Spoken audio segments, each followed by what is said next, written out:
Welcome back to the 411 on 420. I'm your host, Daryl Bowman. Harry Brelsford. Okay, thanks for joining us today. Today we are talking about legalized cannabis and recreational cannabis with Steve Marks, Executive Director for the Oregon Liquor Control Commission. And we've talked a lot about a few things today, hitting on a number of different topics. But in this segment, we're going to talk about collaboration because, as you know, across this nation, this industry is, with all pun intended, growing like a weed. Every single, we are talking about multiple states going out and legalizing medicinal marijuana and cannabis and then recreational cannabis. Yeah. And they're going forth in ways that they've never thought of before, but making all kinds of opportunities to create jobs and to create medical opportunities for people and to create, all kinds of heretofore unrealized recreational opportunities, depending on what state you're in. Yep. So, given all of those things and the safety and so forth, there's a need to collaborate. And so far, to date, every state has done this on their own.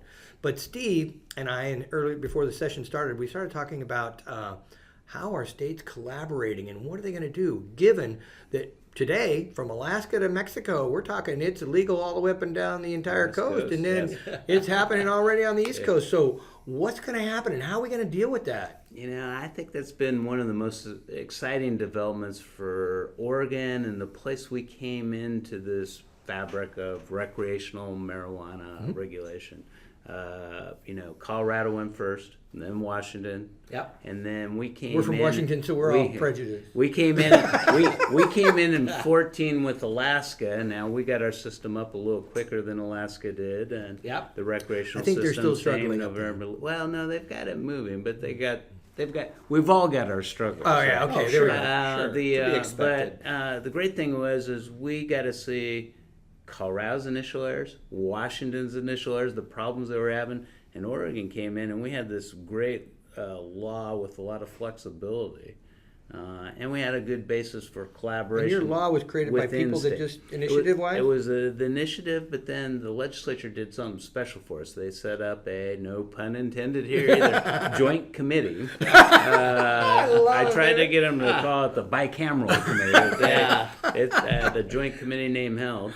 But both sides worked together on that committee, House, Senate, Republicans, Democrats, around marijuana legislation. We actually had that committee in place through 3 sessions over 3 years, and it was fantastic because we had a one-stop shop in the legislature and some developed expertise about our regulatory structure. Gave us a huge advantage over other states that were working with legislators, maybe multiple committees, really hard to move concepts, and the time they stayed together was really beneficial to the initiation of our system. Okay. So it really put Oregon in the position to jump ahead of everyone pretty you can learn quickly. from everybody else's mistakes and we had their mistakes, successes. and we had a great efficient way to make policy decisions, and we had sort of a common course. The legislature even changed the point of tax. I think we said earlier that it was a retail sales tax, and then it didn't start off that way. It was a producer tax in the ballot measure. The legislature had enough wherewithal and working with us and working with the industry to move that forward. Very interesting. Oh, yeah, it's a good place to put it because we ended up doing it too like that in Washington. Yeah, and we spent a ton of time then bringing the industry in because we had never regulated it. We saw what Washington and Colorado did and collaborating with them. I had over 140 marijuana growers or producers or processors or retailers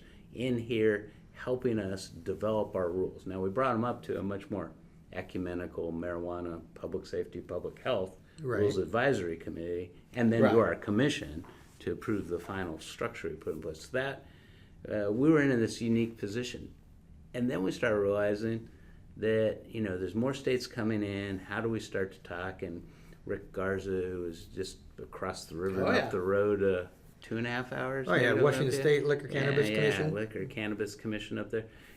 He was always offering to get together to help down here, help us, or we should have conversations.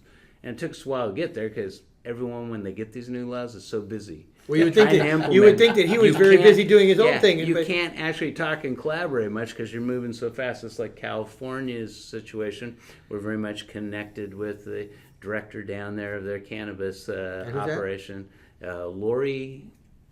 I'm forgetting her last name. Lori Sure. Well, that's okay. Well, Ajax. okay. Ajax. Lori okay. Ajax from down in Sacramento. Sure. So Okay, I met her, and we've had long conversations when she started that job. A couple long conversations about here's the big things. Here's the big picture. And now, we've had.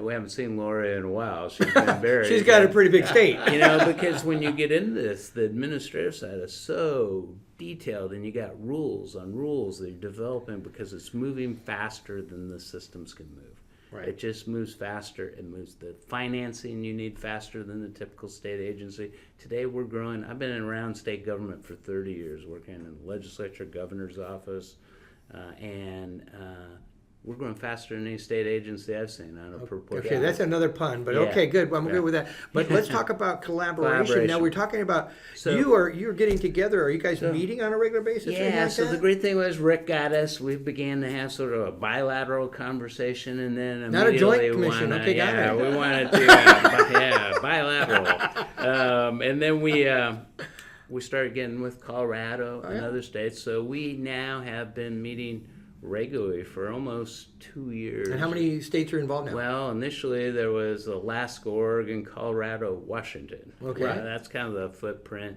And Canada was involved with us some early Well, that's on. good to know. Both the federal government and some of Right, the provinces right. that were looking at it. So we Didn't you we- guys just meet recently? Not too long ago. yeah, we met a few months ago in where the heck did I meet with the Cannabis folks? I said we're going to meet in Boston this Yeah, next yeah. trip, and we met in. I thought it was Steve, Midwest. I think it was Yeah. Colorado, wasn't it? Right. I think we No, talked that to was the Steve. time before Colorado. So I have Okay. a question. I'm confusing it with my liquor conference in Colorado. But you're right, West Colorado. Fair Yeah, enough. okay. Yes. You wear multiple hats. Yes. But my question is, what I'm hearing, and it's a pleasant surprise, is the cooperation in the industry versus, it doesn't sound like an adversarial relationship between the major stakeholders in the industry and the government regulators. If I heard you correctly, they're trying to cooperate and collaborate. I think with they you. are. A lot of the regulatory interest is not so much with our client or our customers of our systems or our licensees, because we do that in our states. Right. It's really about what can we do, what practices do they do that work with, for testing, or what systems What helps the do- consumer, you mean? Yeah, well, what helps the consumer, what helps our enforcement, what gets you better compliance, Okay. how do you do minor decoy emissions, how do you do your financial background check, how deep are you going, how do we share information between people who've violated themselves and failed in your system because it's not a link system with someone who has didn't even think of because they're that. doing common branding around states. Oh, yeah, so that's true. Yeah. It's those discussions. We don't have systems in place to do that. And then, one of the interesting things that's just developed is the company that does our tracking system for ML Metric has most of the business for all of the other new recreational states. So they're doing a pretty good job of selling. With the exception of Washington. And I call it state-of-the-art imperfection. Okay. Because, that internal system has been evolving as well. But We've had your own ups and downs, I take it, right? ups and downs. Actually, we've had special needs. Okay.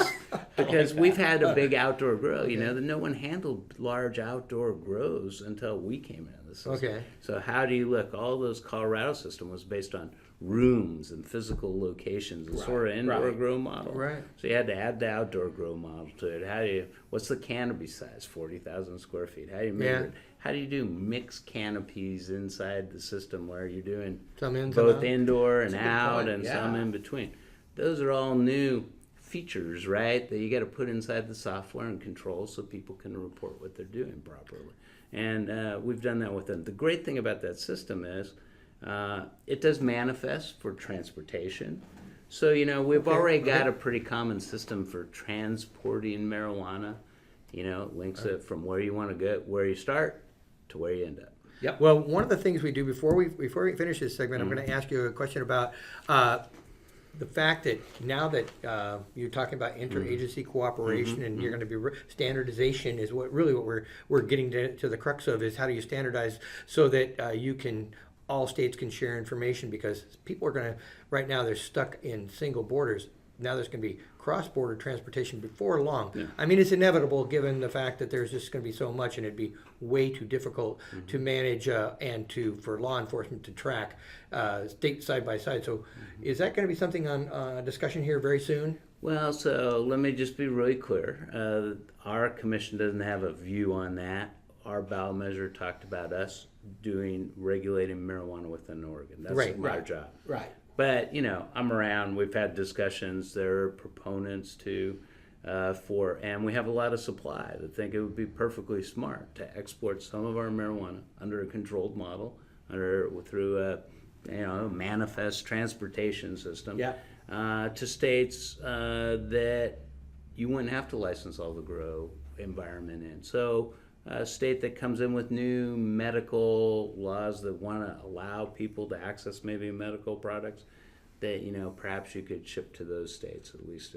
Well, so in other words, here's a discussion that's going to be starting, and it hasn't started yet, but Genesis has to start somewhere. Yeah, alcohol did the same thing. There's bills in every legislature. Someone's talking about export. I've had conversations with the federal government, with the U.S. Attorney here in Oregon, about the implications of of export. Yep. And it'd be a great thing for Oregon. So I'm not saying we don't have a vested economic interest in thinking about export, but I think it'd be a good thing in terms of public safety, because that product, as we know in supply, is also diverted and goes to New York illegally or somewhere else. And we're talking about controlled, tested product that's better from a consumer point of view. What we do is we have challenges ahead, and lots of them, but also opportunities. So thanks so much. Let me for just joining. back out one more time and just say I'm not advocating for that. Right. No, we're not doing. helping That's my analyze it. question. Yeah. So there are challenges and there are opportunities ahead and so forth. And the entire United States is evolving, and that's really basically what the conversation's about. There you have it. Well, thanks so much. Today has been an amazing opportunity to learn a lot about what